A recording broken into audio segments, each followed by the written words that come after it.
Hello friends, welcome to auto IAS academy YouTube channel. और आज हम शुरू करने जा रहे हैं एक नई सीरीज़ जिसमें हम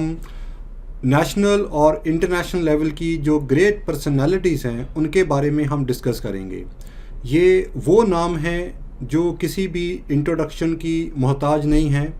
ये वो पर्सनालिटीज़ हैं जिन्होंने अपने स्ट्रगल के साथ, अपने प्रिंसिपल्स के साथ और अपने सेक्रीफाइस के साथ ना सिर्फ अपनी बल्कि पूरी दुनिया का जो सोशल, इकोनॉमिक, पॉलिटिकल सिस्टम था उसके अंदर जो था एक बहुत बड़ा बदलाव जो थे ये लेके आए थे। और इनकी लाइफ से हमें बहुत कुछ सीखने के लिए भी मिलता है। और साथ साथ जब हम बहुत सारे कॉम्पिटिटिव एग्ज़ाम की तैयारी करते हैं, चाहे यूपीएससी है, चाहे स्टेट सिविल सर्विस एग्ज़ाम है, इन ग्रेट पर्सनैलिटी के बहुत सारे क्वेश्चन जो हैं वो हमें अक्सर पूछे भी जाते हैं, जिनको हम आज इन सीरीज़ के साथ साथ जो हैं वो सॉल्व आउट भी करेंगे। तो चलिए आज हम इस सीरीज़ का पहला जो लेक्चर है उसको हम स्टार्ट करते हैं। और आज जिस पर्सनैलिटी को मैंने आपके लिए लिया है ये वो नाम है जो हमारे जितने भी इंडिया के, अगर हम ग्रेट पर्सनैलिटी की बात करते हैं तो उनमें एक बहुत चमकता हुआ तारा है। ये डॉक्टर बी.आर. अम्बेडकर, ये वो नाम है जिन्होंने दुनिया को, सिर्फ इंडिया में नहीं बल्कि दुनिया को ही ये बताया कि अगर इंसान का जज्बा सही हो और अगर इंसान की सोच सही हो तो उसका सोशल इकोनॉमिक बैकग्राउंड चाहे कैसा भी हो, वो अपने नाम को हमेशा के लिए एक बहुत ही अच्छी जो एक मीनिंग है वो यहाँ पे दे जाता है। तो डॉक्टर बी.आर. अम्बेडकर, भीमराव अम्बेडकर के बारे में आज हम बात करेंगे। कौन थे डॉक्टर बी.आर. अम्बेडकर? जैसे कि ये वो नाम है जिसको हम किसी तरह से हम कोई इंट्रोडक्शन की ज़रूरत नहीं है, लेकिन आज हम इस सीरीज़ के अंदर इनकी एक ब्रीफ बायोग्राफी जो है उनको जो है आज हम रिव्यू करेंगे और स्टडी करेंगे। भीमराव अम्बेडकर की अगर हम अर्ली लाइफ के बारे में बात करें तो भीमराव अम्बेडकर का जो बर्थ था वो 14 अप्रैल 1891 को माऊ में हुआ, जो उस समय की इंदौर की प्रिंसली स्टेट का एक पार्ट हुआ करता था। भीमराव अम्बेडकर के फादर रामजी सकपाल थे और इनकी मदर का नाम भीमा राव था। और अपनी फैमिली में भीमराव अम्बेडकर 14th चाइल्ड थे। और अगर मैं यहाँ पे कास्ट की बात करता हूँ तो अम्बेडकर जो थे ये महार कास्ट को बिलोंग करते थे।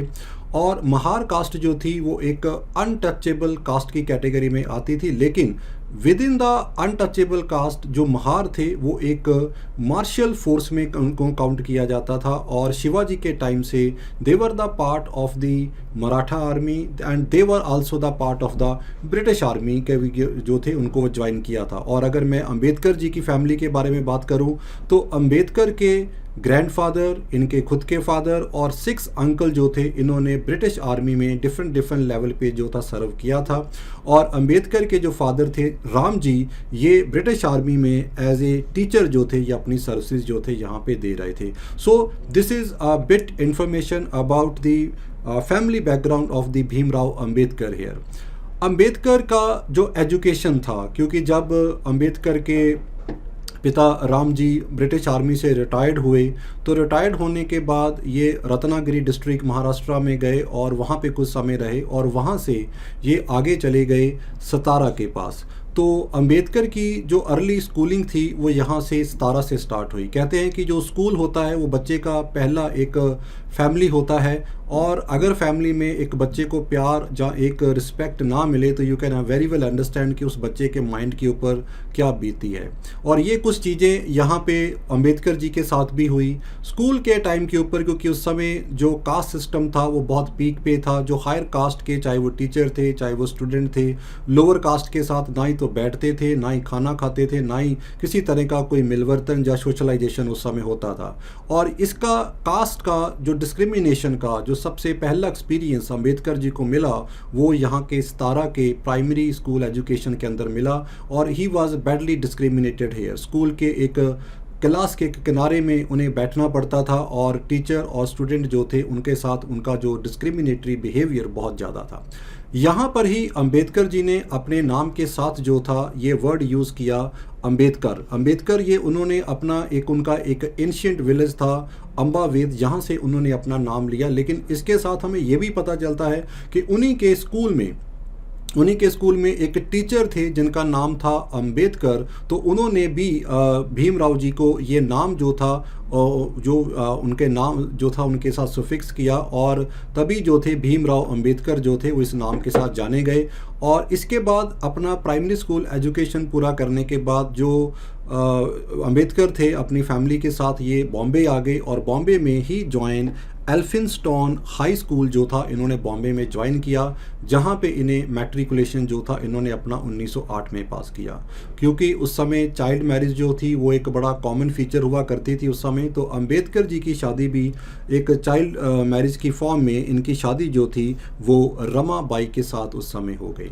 अपनी स्कूल एजुकेशन को कंप्लीट करने के बाद जो अंबेडकर थे इन्होंने एल्फिंस्टन कॉलेज को यहाँ पे ज्वाइन किया, और यहाँ पे कॉलेज को ज्वाइन करके इन्होंने अपना इंटरमीडिएट कॉलेज जो था वो यहाँ पे इन्होंने पास किया यहाँ पे। अब इसके बाद अंबेडकर जी के लिए एजुकेशन का रास्ता आगे इतना आसान नहीं था, क्योंकि अंबेडकर जी आगे पढ़ना चाहते थे, लेकिन बिकॉज ऑफ फाइनेंशियल डिफ़िकल्टी और पैसे की कमी के कारण अंबेडकर जो थे वो आगे नहीं पढ़ पा रहे थे, और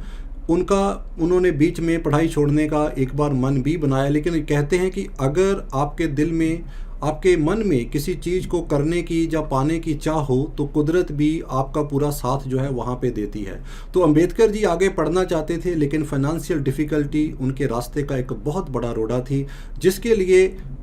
उनके लिए एक तरह से एक काइंड हेल्प जो थी वो यहाँ पे आई, जब महाराजा ऑफ बड़ौदा सयाजी राव गायकवाड़ जो थे उन्होंने अंबेडकर को यहाँ पे एक एजुकेशन स्कॉलरशिप दिया, और इसी स्कॉलरशिप की हेल्प के साथ इन्होंने 1912 में अपना जो ग्रेजुएट का डिग्री था उसको कंप्लीट किया। इसी स्कॉलरशिप की हेल्प के साथ जो अंबेडकर थे वो आगे फ्यूचर में और भी आगे जाना चाहते थे और भी पढ़ना चाहते थे, तो इन्होंने आगे कोलंबिया यूनिवर्सिटी ऑफ अमेरिका को किया, जहां से इन्होंने अपनी 1915 में मास्टर डिग्री और 1916 में डॉक्टरेट डिग्री जो थी इसको कंप्लीट किया। कोलंबिया यूनिवर्सिटी में अक्सर कहा जाता था कि अंबेडकर जो थे वो अपनी स्टडी को लेके और अपनी एजुकेशन को लेके इतने ज़्यादा डिसिप्लिन हुआ करते थे कि इनका यूनिवर्सिटी में लाइब्रेरी में जाने का और लाइब्रेरी के आने का जो टाइम था वो बड़ा फिक्स होता था, जिसके चलते बहुत सारे उस समय के जो स्टूडेंट जिनके जो बाकी के जो साथी दोस्त भी हुआ करते थे कि जब अंबेडकर लाइब्रेरी में आते थे तो उनका एक टाइम सिग्नल होता था कि ये टाइम जो है इतना इस समय हो चुका है, क्योंकि अंबेडकर जो हैं वो लाइब्रेरी में जा रहे हैं। तो इस तरह के एक बहुत ही डिसिप्लिन स्टूडेंट जो थे वो अपनी लाइफ में रहे हैं, और उन्होंने अपनी पूरी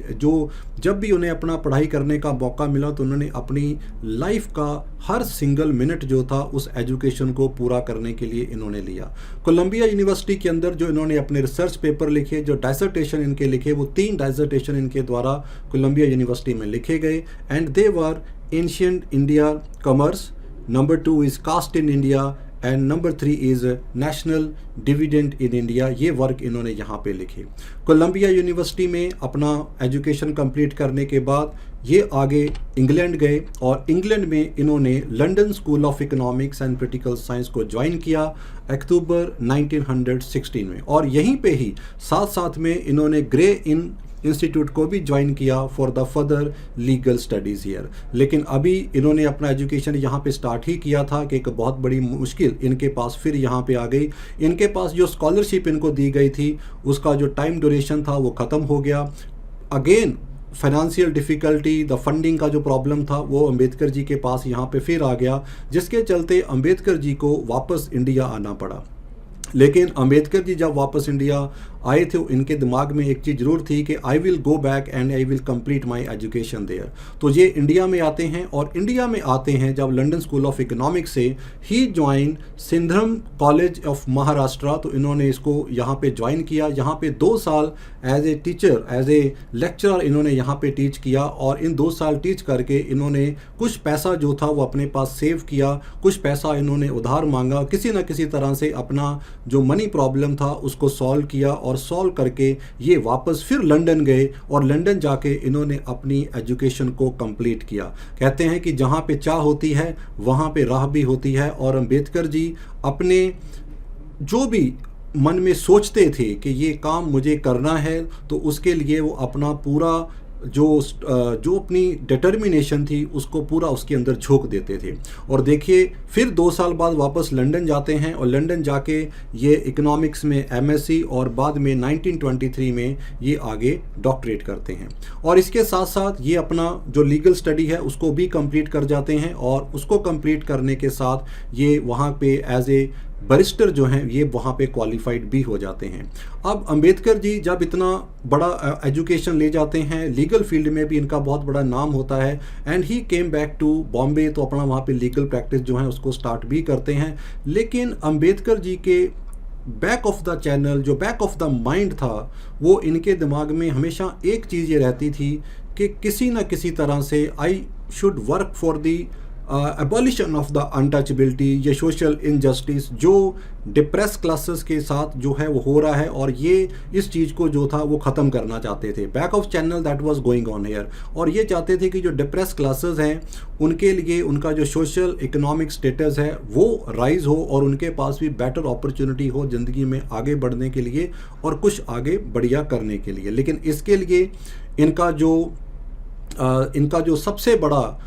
कन्फ्लिक्ट था, it was the rigid caste system in India at that time, और उसको तोड़ना कोई आसान नहीं था। लेकिन अगर इरादे मजबूत हों तो कहते हैं कि पहाड़ काट के भी सड़कें बनाई गई हैं और पहाड़ काट के भी नदियां बन जाती हैं। और यही काम जो था यहाँ पे अंबेडकर जी ने भी किया। अंबेडकर जी ने यहाँ पे एक वापस आने के बाद इन्होंने थोड़ा सा सोशल और पॉलिटिकल लाइफ को अपना स्टार्ट किया, जिसके चलते इन्होंने एक फोर्टनाइटली मैगजीन स्टार्ट किया, मूक नायक जिसका मतलब है लीडर ऑफ द डम, ये मराठी में स्टार्ट किया। और इसको स्टार्ट करने के साथ इनकी हेल्प की यहाँ पे शाहू महाराज जी ने। और इस मैगजीन के मीडियम से इन्होंने डिप्रेस क्लासेस के जो उस समय के जो कास्ट थे उनको थोड़ा जो था वहाँ पे पब्लिक करने की यहाँ पे कोशिश की। और इसके साथ साथ इन्होंने यहाँ पे एक और ऑर्गेनाइजेशन भी बनाई जिसका नाम था बहिष्कृति हितकर्णी सभा, 1924 के पास बनाई गई। इस सभा का जो मेन मोटिव और पर्पस था कि जो डिप्रेस क्लासेस हैं उनके एजुकेशन के लिए ये काम किया जाए, और जिसके लिए इन्होंने डिप्रेस क्लासेस के लिए सभा के मीडियम से बहुत सारे स्कूल, बहुत सारे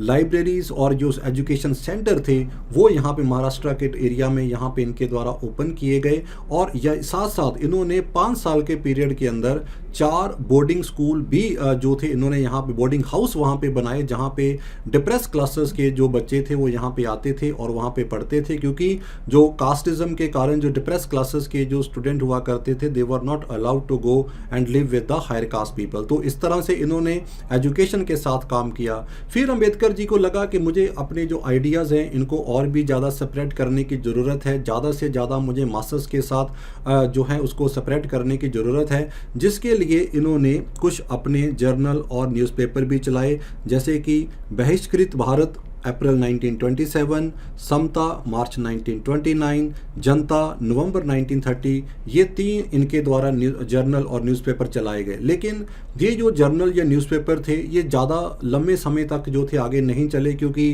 अंबेडकर जी ने एक अपना यहाँ पे एक बड़ा मेजर टर्न जो था वो अपना यहाँ पे लिया, खास करके अपने पॉलिटिकल इंस्टांस को लेके। अंबेडकर जी को लगा कि जो इंडिया है जहाँ डिप्रेस क्लासेस की अगर बात करते हैं तो मेजॉरिटी ऑफ जो पीपल हैं यहाँ पे दे आर इलिटरेट, वो पढ़ लिख नहीं सकते हैं। तो ऐसे में जो आइडिया जो हम उनके साथ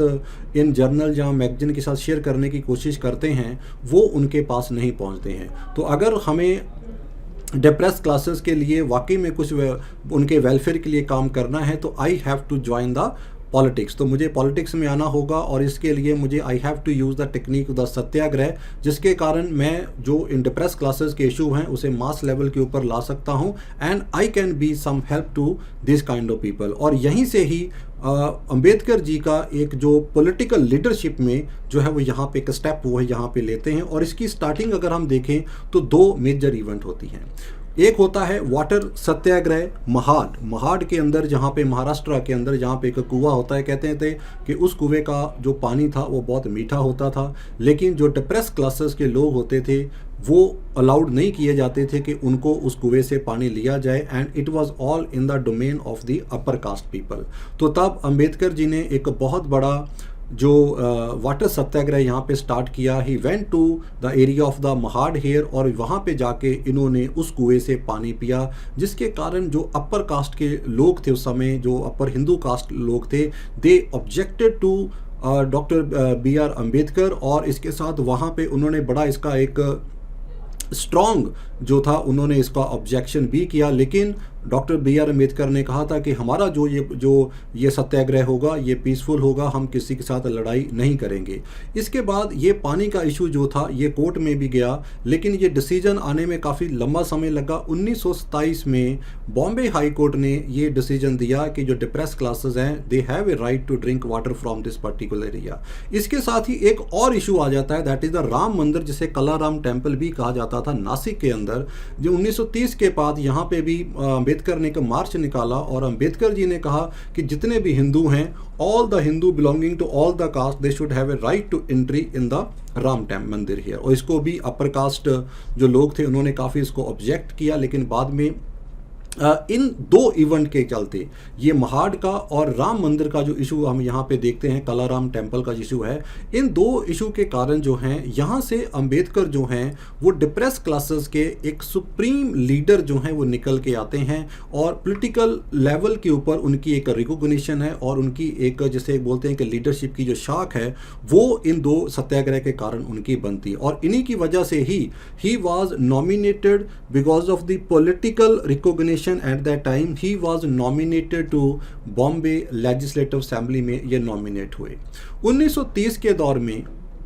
जो ब्रिटिश गवर्नमेंट थी वो उस समय 1919 का एक्ट आ चुका था। 1919 के एक्ट के बाद आगे नया एक्ट जो था वो लेके आना था, जिसके लिए ब्रिटिश गवर्नमेंट जो थी it was trying to have a debate and discussion with all the major political party and stakeholder in the Indian national life at that time, जिसके लिए इन्होंने लंदन में 3 राउंड टेबल कॉन्फ्रेंस बुलाई थी। उस conference में all the major leader उस समय belonging to the different community, चाहे वो सिख थे, चाहे वो क्रिश्चियन थे, चाहे वो मुस्लिम थे, या एंग्लो इंडियन थे, या मेजर पॉलिटिकल पार्टियां थी, दे वेंट देयर। तो उस पर्टिकुलर राउंड टेबल कॉन्फ्रेंस के अंदर जो डॉक्टर बी आर अम्बेडकर थे, he went there as a representative of the scheduled caste of the depressed classes and there, और इन्होंने जाके वहाँ पे डिमांड रखा था कि we should also be given a separate electorate on just like you have given to the Muslim and the Sikh. और जिसके चलते, क्योंकि बॉम्बे जो लंदन की राउंड टेबल कॉन्फ्रेंस थी it was not very inconclusive, तो महात्मा गांधी जी वहाँ से जो थे वापस भी आ गए थे, उनको बाद में अरेस्ट करके नीचे जीरावाड़ा जेल पुणे में रखा गया था। और उस समय जो ब्रिटिश गवर्नमेंट थे they again played the divide and rule policy, जिसके चलते इन्होंने रामसे जो एक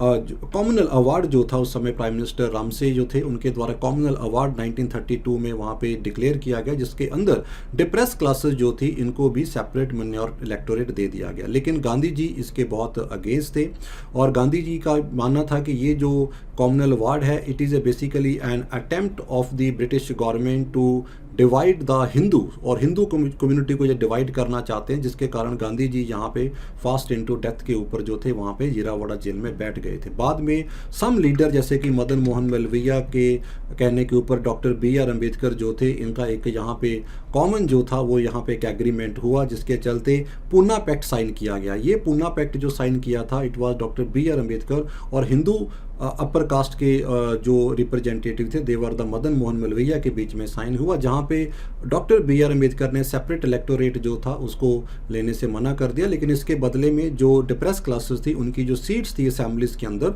नंबर ऑफ सीट्स थी वो काफ़ी ज़्यादा वहाँ पे इंक्रीज कर दी गई थी। सो इन कुछ इवेंट्स की वजह से हम देखते हैं कि जो अम्बेडकर थे वो उन्होंने अपने आप को जो डिप्रेस क्लासेस के जो समय के जो लीडर की फॉर्म में करें तो अपने आप को वहाँ पे इस्टेब्लिश किया इन्होंने। इसके बाद 1934 and 1935 it was one of the very happening year in the life of doctor B R Ambedkar. Bombay में एक इन्होंने अपना खुद का डिज़ाइन किया हुआ घर बनाया जिसे राजगृह नाम कहा जाता था, और इस घर की जो डिज़ाइनिंग थी इन्होंने अपने अकॉर्डिंग की थी। कहते हैं कि डॉक्टर बी आर अम्बेडकर जो थे उनके पास एक बुक्स का एक खजाना हुआ करता था। ही was a very wide and एक बहुत बड़े एक उनकी जो रीडिंग जो कैपेबिलिटी थी वो बहुत वास्ट उस समय थी। तो इसलिए उनके पास बहुत सारी बुक्स थी। तो अपनी बुक्स को अकोमोडेट करने के लिए इन्होंने अपना जो घर था उसको उस तरह से इन्होंने यहाँ पे डिज़ाइन किया था। तो अपना खुद का बॉम्बे में राजगृह घर बनाया। और इसी टाइम पे ही एक बड़ा पेनफुल और ट्रेजिक इवेंट जो था वो अम्बेडकर जी की लाइफ में हुआ, जब 1935 में इनकी जो वाइफ थी रंभाबाई, इनकी यहाँ पे डेथ हो जाती है। और इसी टाइम पीरियड के अंदर हम देखेंगे कि डॉक्टर बी आर अम्बेडकर जो पिछले 8-10 साल से काफ़ी स्ट्रगल कर रहे थे कि वो डिप्रेस क्लासेस के साथ जो हैं उनके साथ जो हो रहे इनजस्टिस को यहाँ पे ख़त्म कर सके, हिंदू रिलीजन को जो है वो इसको रिफॉर्म कर सकें। लेकिन बाद में जो डॉक्टर बी आर अम्बेडकर थे उनको कहीं ये महसूस होना लगा 1935 ऑनवर्ड कि शायद जो हिंदुज़म के अंदर जो ये अनटचबिलिटी, ये सारे इशू हैं, इनको क्लियर करना इतना आसान नहीं है। जिसके चलते इन्होंने 1937 के पास इन्होंने एक अपना यहाँ पे प्लेज लिया नासिक के अंदर। यहाँ पे इन्होंने बोला कि I am born a Hindu and I can not help in it. और क्योंकि अब कौन इंसान किस धर्म में जात में पैदा होता है ये तो किसी का कोई कंट्रोल नहीं है। तो इन्होंने बोला कि I am born Hindu and I can not help in it but I make you sure, ये चीज़ की मैं श्योर करता हूँ कि I will not die as a Hindu. तो ये इन्होंने यहाँ पे एक प्लेज लिया था। और इसके बाद इन्होंने बहुत सारे जो डिफरेंट रिलीजन थे उनको इन्होंने स्टडी करना शुरू किया, क्योंकि अम्बेडकर जी को लगा था कि it's better to change some another religion, जहाँ पे जो डिप्रेस क्लासेस के लोग हैं उनको एक बेटर डिग्निटी और एक उनको बेटर स्टेटस मिल सके। जिसके लिए he study the religion of Sikhism, he study the religion of Christianity, he study the religion of Muslim, but he was not satisfied with all this religion, क्योंकि one form or the another form इनको भी इन religion के अंदर किसी न किसी तरह का discrimination जो था वो होता लगा। तो he was not become much inclined toward all this religion here, ठीक है। लेकिन he made up a mind कि now he is going to convert his जो religion है उनको अपना यहाँ पे convert करेंगे। और इसी टाइम पीरियड के अंदर हम देखेंगे कि जो अम्बेडकर थे, क्योंकि अब वो पॉलिटिकल वर्ल्ड में अपना एक तरह से एंट्री तो यहाँ पे कर ही चुके थे, तो इन्होंने 1936 में अपनी एक पार्टी बनाई महाराष्ट्र के एरिया में, इंडिपेंडेंट लेबर पार्टी बनाई। और 1937 के पास जो उस समय प्रोविंशियल लेजिस्लेटिव इलेक्शन हुए उसमें से जो 15 सीट एससी कम्युनिटी के लिए रिजर्व की गई थी उसमें से 13 सीट जो थी ये इस पार्टी ने यहाँ पे वोन की। और this was one of the very bigger victory जो थी वो उस समय जो थी अम्बेडकर जी को मिली। और बाद में अपने पॉलिटिकल काज के लिए जो अम्बेडकर थे इन्होंने शेड्यूल कास्ट फेडरेशन जो थी ये भी 1942 में इनके द्वारा यहाँ पे बनाई गई for the political negotiation and for the political political right of the depressed classes at that time. During this particular time, the world witnessed another major geopolitical event, and that was the starting of the World War II in 1939. इस world war 2 के अंदर जो अम्बेडकर थे उन्होंने he supported the cause of the British government को उन्होंने यहाँ पे सपोर्ट भी किया था। और अम्बेडकर जो थे इनको गवर्नर जनरल काउंसिल के एग्जीक्यूटिव मेंबर भी बनाया गया था यहाँ पे, और डिफेंस कमेटी के मेंबर भी जो थे अम्बेडकर को इस समय बनाया गया था। और इसी टाइम पे जो ब्रिटिश थे, because they need the soldier, the need the new recruitment for the war front, यहाँ पे जिसके लिए जो ब्रिटिशर जो थे they started recruiting the people from the depress classes also, जिसके अंदर जो डॉक्टर बी आर अम्बेडकर थे इन्होंने जो शेड्यूल कास्ट थे उनको वहाँ पे इंस्पायर किया कि they should join the army, जिसके कारण बहुत सारे डिप्रेस क्लासेस के लोग थे उन्होंने ब्रिटिश आर्मी को ज्वाइन भी किया। And as per one sources जो ब्रिटिशर थे उन्होंने एक महार रेजिमेंट का फॉर्मेशन भी जो था वो यहाँ पे किया। तो जिसके चलते हम देखेंगे कि डिप्रेस क्लासेस को एक न्यू चैनल जो था वो यहाँ पे इंडियन आर्मी के अंदर यहाँ पे मिला। इसी दौर के ऊपर अम्बेडकर ने जो अपने एजुकेशन रिफॉर्म थे उसको इन्होंने अपना साथ साथ में कंटिन्यू रखा, और इनके द्वारा एक सोसाइटी बनाई गई पीपल एजुकेशन सोसाइटी इन जुलाई 1945। और इस एजुकेशन सोसाइटी की जब हम मेजर कंट्रीब्यूशन देखते हैं तो they have started a 2 major college in Bombay at that time. One was the Siddharth college Bombay 1946 में बनाया गया, और एक था मिलिंद कॉलेज औरंगाबाद का जो बाद में मराठवाड़ा यूनिवर्सिटी का एक तरह से न्यूक्लियस बना। और ये जो कॉलेज थे, जो इंस्टीट्यूशन थे, it made a very good contribution for the cause of the depress class education के लिए काफ़ी ज़्यादा यहाँ पे काम किया। 1945 का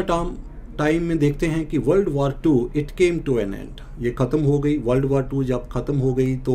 उस समय जो लेबर पार्टी थी वो इंग्लैंड में वहाँ पे पावर में आई, तो Labour Party made up the mind के we are going to transfer the power. अब यहाँ पे हम एक चीज़ और इंटरेस्टिंग यहाँ पे देखते हैं कि उस समय पावर को कैसे ट्रांसफ़र करना है। तो नेगोशिएशन जो थी उस समय हो रही थी, जिसके अंदर द शिमला कॉन्फ्रेंस 1945 हुई और कैबिनेट मिशन प्लान आया 1946 का। लेकिन जो ब्रिटिशर थे they have not made Ambedkar the part of the either of these two major missions there, चाहे वो शिमला कॉन्फ्रेंस थी चाहे कैबिनेट मिशन प्लान था। इसके लिए भी नहीं बनाया गया क्योंकि जो शेड्यूल कार्ड फेडरेशन जो इनके द्वारा बनाई गई थी अम्बेडकर के द्वारा, उन्होंने उस ऑर्गेनाइजेशन में पॉलिटिकल फील्ड में कोई बहुत अच्छा वर्कआउट नहीं किया। जो समय लोकल इलेक्शन भी हुए कुछ बहुत ज़्यादा अच्छी सीट इनके पास नहीं आई, और इसका कारण एक ये भी था कि ये जो अम्बेडकर थे, no doubt he was one of the rising leader of the schedule caste population at that time, लेकिन शेड्यूल कास्ट पॉपुलेशन के अंदर भी बहुत सारी ऐसी कास्ट थी जो अम्बेडकर के साथ नहीं थी। वहाँ पे कुछ और भी लीडर थे and they were the part of the Congress also, जिसके चलते हम देखते हैं कि इनको शेड्यूल कार्ड फेडरेशन को कोई बहुत ज़्यादा जो सक्सेस थी उसमें नहीं मिली, जिसके कारण ये थोड़ा इनको इन मिशन के साथ ब्रिटिशर ने अटैच यहाँ पे नहीं किया। लेकिन जब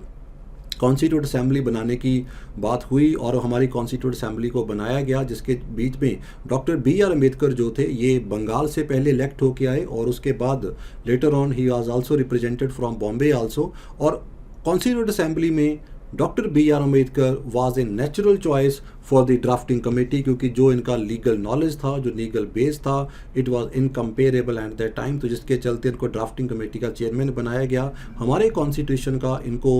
जो था, that is why we call him the father of the Indian constitution. तो ड्राफ्टिंग कमेटी का जो चेयरमैन यहाँ पे बनने के बाद इन्होंने जो पूरा ड्राफ्ट तैयार किया कॉन्स्टिट्यूशन का, वो एक वाकई में अपने आप में एक बहुत बड़ा काम है जो अम्बेडकर के द्वारा किया गया। नेहरू जी की जब पहली गवर्नमेंट बनी तो उस गवर्नमेंट में जो डॉक्टर बी आर अम्बेडकर थे वो एक लॉ मिनिस्टर थे। बीइंग ए लॉ मिनिस्टर जो अम्बेडकर थे, he want to bring a Hindu code bill, और इनका मेन ऑब्जेक्टिव था कि मैं इस हिंदू कोड बिल के नीचे जो हिंदू लॉ हैं उनको रिफॉर्म करूंगा। हिंदू लॉ को रिफॉर्म करने का मतलब कि जो एक तो जो डाइवोर्स है उसका एक प्रोविज़न ऑफ द डाइवोर्स होगा, पॉलीगैमी जो है उसको अबॉलिश किया जाएगा, और तीसरा जो डॉटर्स हैं उनको प्रॉपर्टी इनहेरिटेंस राइट दिए जाएंगे। तो इस तरह का ये हिंदू जो लॉ थे उसको रिफॉर्म करना चाहते थे, और जिसके बारे में इन्होंने नेहरू जी के साथ बात भी की कि मैं इस तरह का एक रिफॉर्म जो है वो हिंदू लॉ में लाना चाहता हूँ। स्टार्टिंग में नेहरू जी ने इनको ग्रीन सिग्नल दिया। नेहरू जी ने कहा कि अम्बेडकर ये बहुत बढ़िया है, यू गो हेड, मैं तुम्हें इसमें पूरी सपोर्ट करूँगा। जिसके लिए अम्बेडकर जी ने पूरा 1 साल जो था वो इसके ऊपर इन्होंने अपना पूरा काम किया, और अपने इस काम के करते हुए इन्होंने बहुत अपना एक हिंदू कोड बिल जो था तैयार किया। लेकिन जब ये हिंदू कोड बिल तैयार हुआ and because of some another political and other external pressure जो थे उस समय के रहे होंगे as per the prevailing time at that time, Nehru ji ने थोड़े से अपने हाथ जो था पीछे खींच लिया और उन्होंने इस बिल को सपोर्ट नहीं किया। इसी चीज़ से खफा होके, नाराज होके जो अम्बेडकर जो थे उन्होंने नेहरू जी की कैबिनेट से अपना रेजिग्नेशन दे दिया यहाँ से, और यहाँ से बाहर हो गए। और इसको लेके उस समय टाइम्स ऑफ इंडिया ने अपने एक एडिटोरियल बहुत बेहतरीन भी लिखा था कि आज जो अम्बेडकर जी ने एक अपना रेजिग्नेशन दिया है, ये सिर्फ एक रेजिग्नेशन नहीं है बल्कि it is a loss of A star in the cabinet of the Nehru government at that time. लेकिन अम्बेडकर अपने प्रिंसिपल के पक्के थे और वो हमेशा अपने प्रिंसिपल और सिद्धांतों की बात करते थे, और जहाँ पे उनके प्रिंसिपल और सिद्धांत जो थे वायलेट किए जाते थे तो वहाँ पे अम्बेडकर जो थे कभी भी किसी तरह का कॉम्प्रोमाइज़ नहीं करते थे। चाहे वो कोई भी पोजीशन हो, चाहे वो कोई भी पावर की बात हो, अम्बेडकर ने उसको कभी भी अपनी प्रायोरिटी में नहीं रखा था। अपने लास्ट डे में अगर मैं बात करता हूँ तो 1948 के पास जो अम्बेडकर जो थे वो काफ़ी बीमार बीमार हो रहे थे। उसके चलते वो बॉम्बे में एक गवर्नमेंट हॉस्पिटल में वहाँ पे ट्रीटमेंट करवाने के लिए वहाँ पे गए, और वहीं पर he met with a doctor जिनका नाम था मिसेस शारदा कबीर, जो एक सरस्वत ब्राह्मण डॉक्टर थे। तो उनके साथ जो थी उनकी यहाँ पे शादी भी हुई। लेकिन इसके बाद जो अंबेडकर जो थे और एज पर हिज प्लेज, जो उन्होंने पहले अपना प्लेज लिया था कि भाई I will convert into some another religion here, तो तब इन्होंने बुद्धिज़्म को स्टडी किया, बुद्धिज़्म की बहुत सारी कॉन्फ्रेंस, इंटरनेशनल कॉन्फ्रेंस को भी जो था उनको यहाँ पे अटेंड भी किया, एंड फाइनली ही फाइंड के माइट भी जो बुद्धिज़्म है it is a very rational religion, और उनको काफ़ी रेशनल लगा, और जिसके चलते इन्होंने अपने बहुत एक मास जो सपोर्टर के साथ फाइनली 14 अक्टूबर 1956 को जो था इन्होंने बुद्धिज़्म को जो था वो कन्वर्ट हो गए। लेकिन ये ज़्यादा लंबे समय तक जो थे ही वाज जो थे, इसके बाद वो आप देखें 1946 की कन्वर्जन के बाद वो ज़्यादा लंबे समय तक वो यहाँ पे जीवित नहीं रहे हैं, और 16 दिसंबर 1956 को जो ये हमारा एक अंबेडकर जो हमारे थे, जो कि बहुत बड़े एक उस समय हमारे लीडर थे, इनका उस समय जो था वो डेथ हो गया। सो स्टूडेंट, ये एक थोड़ा सा मैंने एक बायोग्राफिकल स्केच जो है वो अंबेडकर जी का यहाँ पे आपके लिए थोड़ा सा तैयार किया है। और अगर हम यहाँ पे देखें तो Ambedkar ji was a man of words, he was a great literary figure also. अगर हम इनकी बात करें तो उन्होंने सिर्फ बुक्स पढ़ी ही नहीं है, बल्कि उन्होंने बहुत सारी बुक्स लिखी भी हैं। जैसे कि उनके जो इम्पोर्टेंट बुक्स जहाँ वर्क लिखे गए हैं उनमें प्रोमिनेंट नाम आते हैं caste in India, annihilation of caste, what the Congress and Gandhi have done to the untouchable, who were the Shudra, untouchable who were they, riddle of Hinduism, problem of the rupee and thought on Pakistan. तो ये मैंने कुछ 7 to 8 important work जो अंबेडकर के द्वारा लिखे गए हैं ये मैंने आपके लिए लिए हैं। So student, this was the lecture for the today. मुझे आई होप कि ये आपको जो बायोग्राफिकल स्केच है ये आपको पसंद आया होगा, एंड दिस बायोग्राफिकल स्केच जो है it will help you to prepare for your exam as well as in your life also, क्योंकि ये वो ग्रेट पर्सनैलिटी हैं कि अगर हम इनकी लाइफ को थोड़ा स्टडी करें और अगर उनकी स्पेंड की हुई लाइफ के से हम थोड़ी सी भी अगर हम सीख लेके अपनी लाइफ में इम्प्लीमेंट करने की कोशिश करें तो हम उनके जैसे तो नहीं बन सकते हैं, लेकिन अपनी लाइफ में हम ज़रूर कुछ ना कुछ बेटर जो हैं वो कर सकते हैं, और अपनी लाइफ के जो हमारे ड्रीम है वो उनको पूरा कर सकते हैं, और जो भी हमारी लाइफ की जो प्रॉब्लम्स हैं, जो हमारे स्ट्रगल हैं, उनको हंसते हंसते जो हैं हम ओवरकम कर सकते हैं। So with this I am going to over this today's lecture. Thank you very much, all the best.